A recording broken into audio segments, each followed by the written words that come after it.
Guarantee. మన రాష్ట్ర హక్కు, మన బిడ్డల హక్కు ప్రత్యేక హోదా.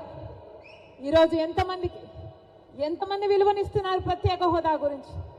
ఎంతమంది పట్టించుకుంటున్నారు ప్రత్యేక హోదా గురించి? అసలు ప్రత్యేక హోదా మన రాష్ట్రానికి వచ్చునుంటే ఈ పాటికి ఎక్కడుండను మన రాష్ట్రం? 15 లక్షల కోట్ల రూపాయలు విలువ చేసే ప్రత్యేక హోదా వచ్చుంటే మన పోలవరం మనం కట్టుకోలేమా? మన రాజధాని మనం కట్టుకోలేమా? ఎంత మేలు జరిగింది మన బిడ్డలకు. ఏ రాష్ట్రానికన్నా మన రాష్ట్రం ఎందుకు తక్కువ ఉండాలి? బాధ లేదా? ప్రత్యేక హోదా వచ్చునుంటే మన రాష్ట్రం ఎక్కడో ఉండుండే. రాజశేఖర రెడ్డి గారు మన రాష్ట్రం గురించి, మన రాష్ట్ర ప్రజల గురించి ఎంత ఆలోచన చేశాడు. ఉందా ఈ నాయకులకు ఆలోచన? చంద్రబాబు గారికి ఉందా? పోనీ జగనన్న గారు రక్తం పచ్చుకుని పుట్టారు కదా, ఉందా జగనన్న గారికి ఆలోచన?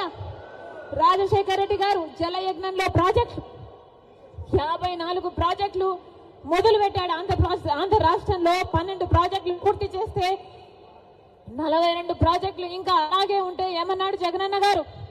నేను 6 నెలల్లో పూర్తి చేస్తానన్న జగనన్న గారు రాజశేఖర్ ఇదేనా మాట నిలబెట్టుకోవడం అంటే? మడమ తప్పకపోవడం అంటే? ఇచ్చిన మాటను మడత పెట్టారు కదా మీరా రాజశేఖర రెడ్డి గారి వారసు? ఆలోచన చేయాలి. రాష్ట్ర ప్రజలందరూ కూడా ఆలోచన చేయాలి. ఈరోజు వ్యక్తిగత కారణాల కోసం రాజశేఖర రెడ్డి బిడ్డ ఆంధ్ర రాష్ట్ర రాజకీయాలలో అడుగు పెట్టలేదు. వ్యక్తిగత రాజకీయాల కోసమే అయితే, వ్యక్తిగత కారణాల కోసమైతే రాజశేఖర రెడ్డి బిడ్డ 2019లోనే ఆంధ్ర రాష్ట్రంలో అడుగు పెట్టాల్సి ఉంది. కానీ ఈరోజు ఆంధ్ర రాష్ట్రంలో రాజశేఖర రెడ్డి బిడ్డ అడుగు పెట్టింది అంటే ఎందుకు పెట్టింది? ఎందుకంటే ప్రత్యేక హోదా కోసం కనీసం పోరాడే వాళ్ళు కూడా లేకపోయారే అని.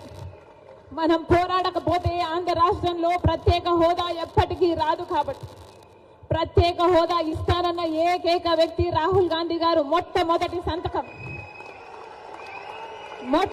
సంతకం రాహుల్ గాంధీ గారు ప్రత్యేక హోదా మీద పెడతానన్నారు. కాబట్టి ఆ మాట పట్టుకొని రాజశేఖర రెడ్డి బిడ్డ ఈరోజు ఆంధ్ర రాష్ట్రంలో అడుగుపెట్టింది.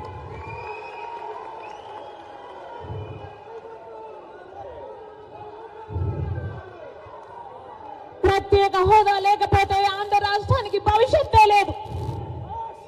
ప్రత్యేక హోదా లేకపోతే ఆంధ్ర రాష్ట్రం అభివృద్ధి చెందదు అని 10 సంవత్సరాలుగా చూసామా లేదా?